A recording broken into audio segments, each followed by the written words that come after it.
Hey guys, what's up? Topic of this video is reverse percentage.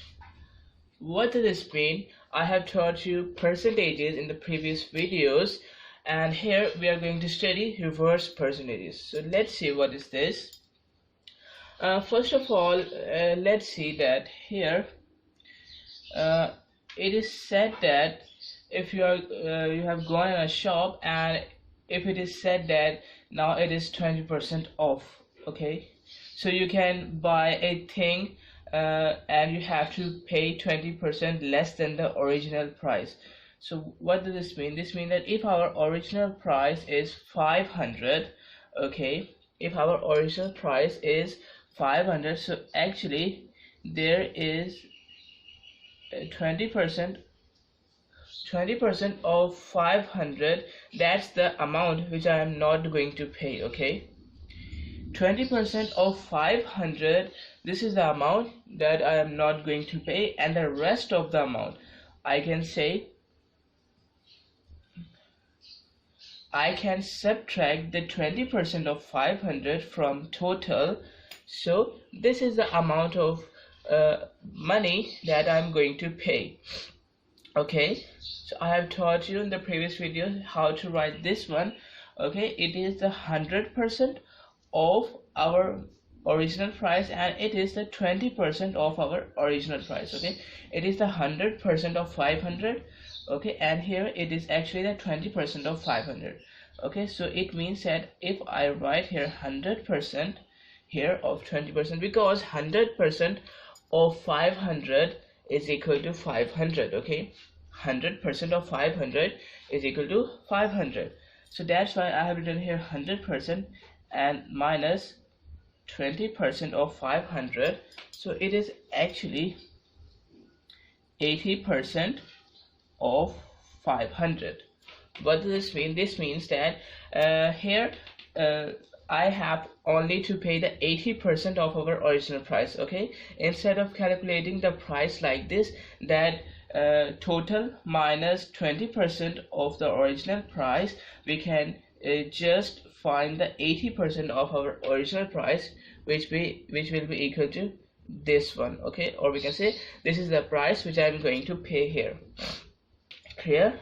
Okay, so if we find 80% of it, let me write here 80% of 500, so it will be equal to 400, okay. 80% of 500 will be equal to 400, okay. So now let's say that there is a tag, okay, and on this tag the amount is written, which is 400 after reduction, okay, after a reduction of 20%. So this is our new price now, $400. All right, now if it is said that now sale is over and we have to write the original price back here on the tag, and let's say the original price is forgotten, okay. The original price is not known to us now, okay, because they forgot what the original price is it, okay. So now this time what we will do, we will take our new price, okay, and we will find here the original price of it. Clear?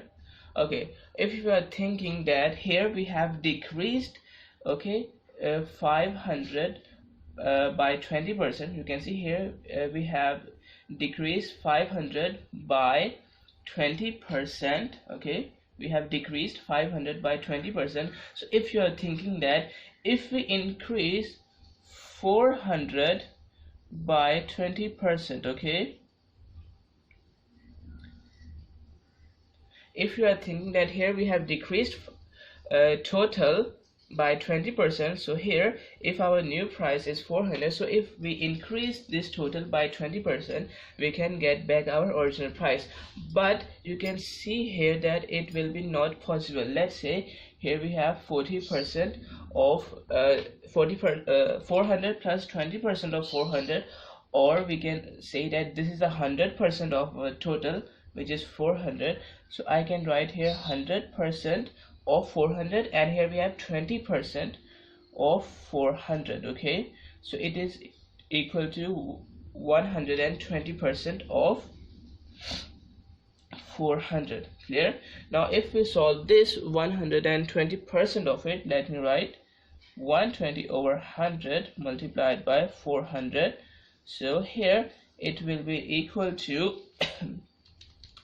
120 multiplied by 4, which is equal to $480. Okay, so now this means that here we can't calculate our original price like this one. It means that we have decreased our original price by 20. So here if we increase our new price by the same percentage, so we can get it, but actually we will not get our original price, because original price is 500 and here it is $480.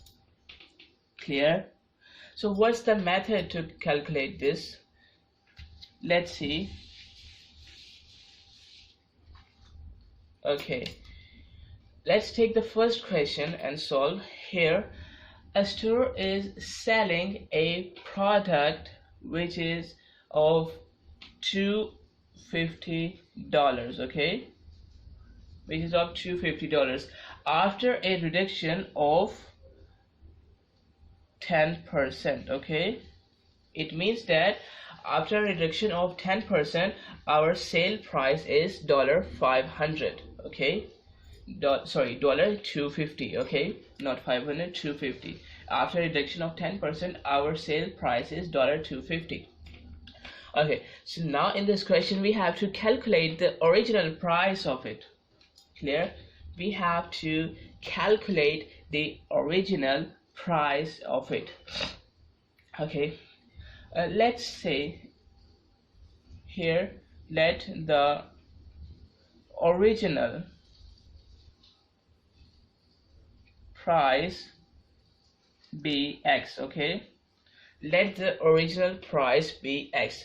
It means that here actually we have reduced 10% from our original price and we will get $250. Okay, you can see, because here actually 250 is the amount after 10% reduction of our original price.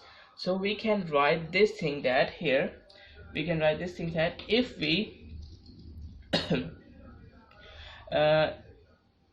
let's say if our original price is X. Okay, so if I decrease the original price by 10%, okay,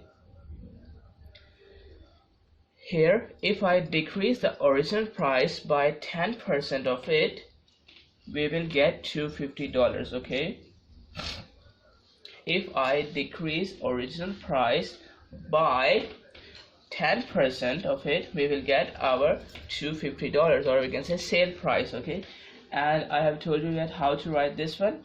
Here if it is 100% of our total price and it is only 10% of our total price, so here we have 100, this minus sign, and this 10, so actually we have 90% of our total price. Okay, it means that here 90% of our total price will be equal to $250, or we can say our sale price here. So we have to only calculate the 90% of our original price to get our sale price. Okay, so if I write 90 over 100 multiplied by X is equal to 250. Okay, it means that here we have to find the value of X, which is our original price. Okay, we have to calculate the original price. How to calculate it? Alright, so if I shift this term, this 90 over 100 on the other side of this equal to sign, we are only left with X on the left hand side. For this, what we can do, if we multiply both sides by 100 over 90, okay, just like that, 100 over 90. If I multiply both sides by 100 over 90, so that our equation remains balanced. And here actually why 100 over 90? Because it is the reciprocal of 90 over 100. Okay, so we can cancel this 90 in the numerator and this 90 in the denominator with each other, and this 100 and this 100. Okay, just like that. So here actually we are left with x, which is our original price, and here we have only to multiply 250 by 100 over 90. Okay, clear? So if we calculate this thing, we will get our original price. Clear? So if we multiply 250 by 100 over 90, it will be equal to, let me write it here, $277.7. Okay, it will be equal to $277.7. Clear? You're getting my point? Okay, so x here, which is the original price, is equal to 277, and after a reduction of 10% from it, we will get our sale price, which is $250. Clear? I hope you are understanding it.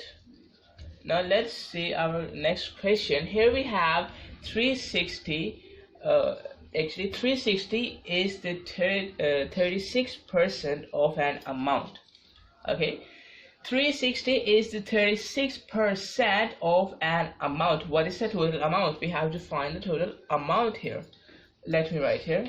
Okay, here we have to decrease 36% from the total amount. Okay, why? Because you can see here 360 is actually only the 36% of an amount. Let's say the total amount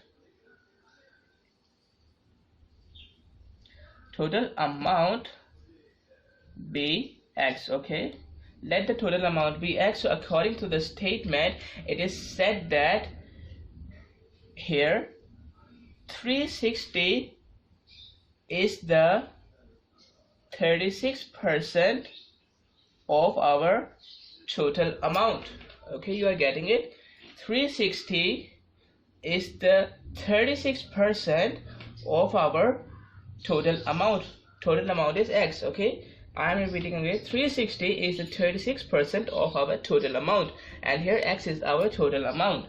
Clear? So it means that if we find the value of x, we can find our total amount, or we can say here x is our total amount. So here we have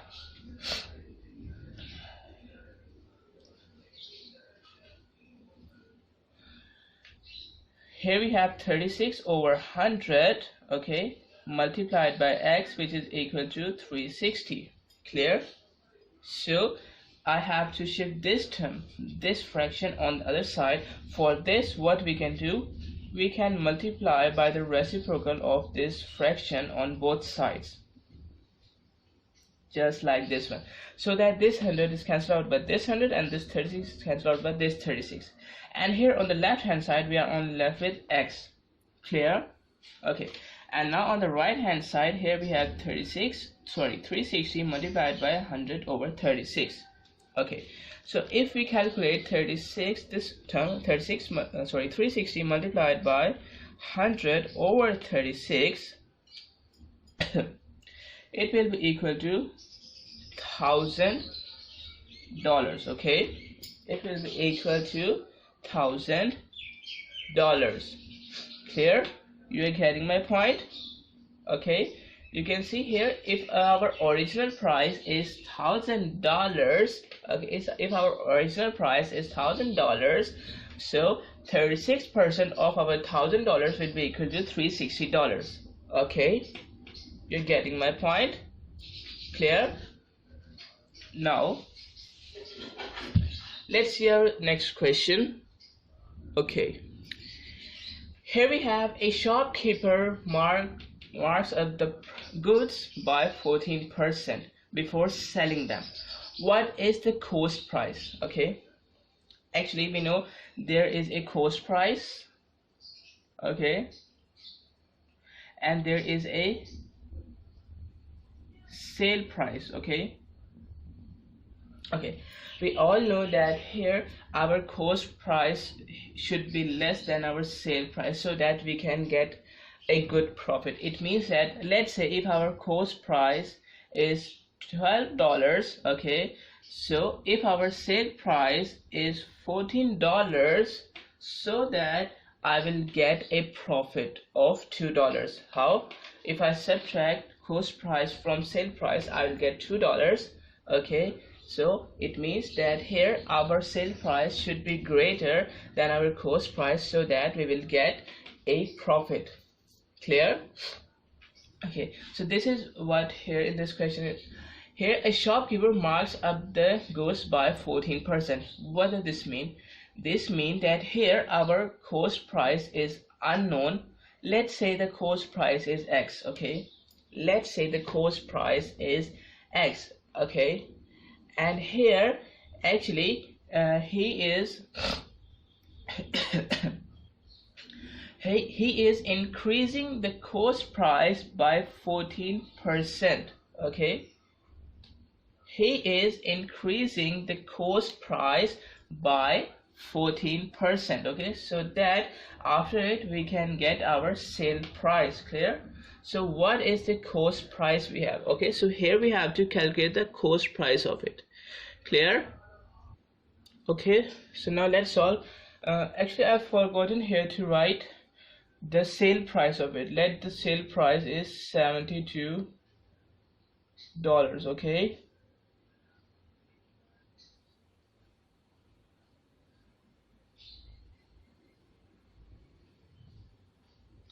let the sale price is $72. Okay, so here actually our cost price is not given to us. Okay, and let's say the cost price is X, and he increased the cost price by 14%. Okay, so that here our sale price of an item is $72. Okay, here cost price is not given, and he actually increased 14% of the cost price, and our sale price will be equal to $72. Okay, so here we have to find the cost price of it. Here, so let me write here the equation. It means that here cost price plus 14% of cost price. Okay, X is the cost price, so total cost price plus 14% of the cost price will be equal to our sale price. Okay, you are getting my point?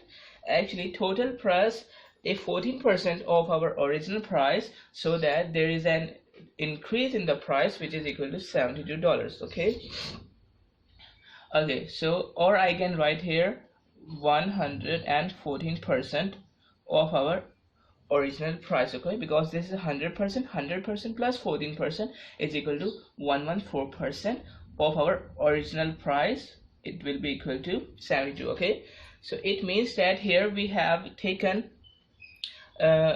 we have to find out the 114% of our original price. Okay, so it will be equal to our sale price, which is $72. Okay, now if I shift this thing on the other side, so it will be equal to, now I am doing it directly. Okay, just like this one. Okay, actually I have taken the reciprocal of this fraction. Clear? Here on this side, and if I write this one on this side, so it will be cancelled out, so that I have written here only X. Clear?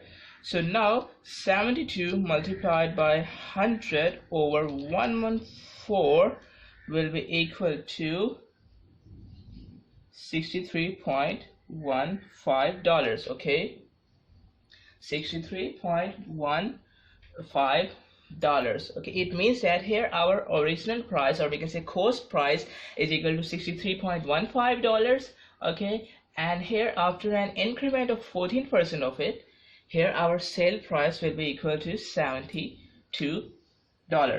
Clear? Okay, you're getting my point? Okay, now let's solve this question. Okay, here in this question it is said that 12 students were absent from a class. Okay, 12 students were absent from a class, and this is the 16% of the total class. Okay, this is the 16% of the total class.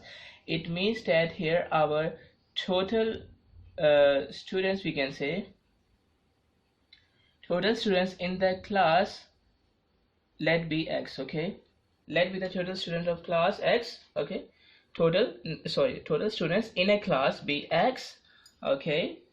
And now it is said that 12 students were absent from the class, and it is the 16% of the total class. What does this mean? This means that here actually 16%, okay, it is said that 16% of the total class, or we can say total students, 16% of the total students which are absent from the class, and this is equal to 12 students, okay. Actually 12 students were absent from the class, and it is equal to 16% of the total class. Clear? You are getting my point? Okay, so in our first part we have to find the total number of students, which is equal to this x. Clear? It means that here we are going to find out the value of x, just like this one. Clear? So if I shift this fraction on the other side by taking the reciprocal of it, it is just like 100/16. Clear? And on the left hand side we are left only with x. Clear? So if I multiply 12 by 100/16, it will be equal to 75 students. Okay, 75 students. This is the value of x. It means that total students in the class were 75. Okay, total students in the class were 75, and if the 16% of our total students were absent, so it will be equal to 12 students. Clear? And now if it is said that number of students, we have to calculate the number of students that were present on that day. Okay, so how to find it? And there are several methods to do it. Okay, first of all, this is a total students, okay, and 12 were absent. Okay, so what I can do, if I subtract the absent student from the total students, I will get the students that were present. Okay, just like this one, let me write here. Okay, total students is equal to present students plus absent students. Okay, total students is equal to present students plus absent students. So here, if I want to find the present students, what we will do, I will shift this absent student on the other side of the is equal to sign, so it will be equal to total students minus absent students, and it is equal to present students. Okay, what I have just done here, I have shifted this one from the right hand side to the left hand side by changing its sign. Okay, just like we have done in our multiplication, or we can say in our fraction, we have shifted the fraction, from left hand side to right hand side by taking the reciprocal of it. Okay, clear? And now if it is subtraction or addition, so we will change the sign. Okay, if it is multiplication or division, we will convert the multiplication into division, or we can say we can take the reciprocal of it. Clear? Okay, so total students were 75 and absent students were 12. Okay, so 75 minus 12 will be equal to 63. It means that 63 students were present on that day. Okay, this is a method, and you can also do it by using the percentage. Okay, what does this mean? This means that 16% of the students were absent. Okay, actually there is a total of 100%. Okay, we know that percent means if it is said that 16%, what does this mean? This means that 16 out of 100. Okay, 16 out of 100. It means that here we have a total of 100. Okay, all right, so 16% of the students were absent. Okay, so what is the percentage of the students that were present? So I can subtract 16 from 100, so it will be equal to 84%. Okay, total minus absent percentage students, so it will be equal to present percentage students, which is equal to 84%. It means that 84% of our total students were present. Clear? So let me write here 84% of our total students, which is 75, they are present on that day. So 84 over 100 multiplied by 75. Okay, so if I solve this, 84 over 100 multiplied by 75, so it will give us the same answer, which is 63. Okay, 63 students. Clear? Alright, so number of students that were present on that day are 63 students. Okay, clear? So that's it, all about the topic, reverse percentages. Access the entire Mathematics Demystified course at learneasy.us.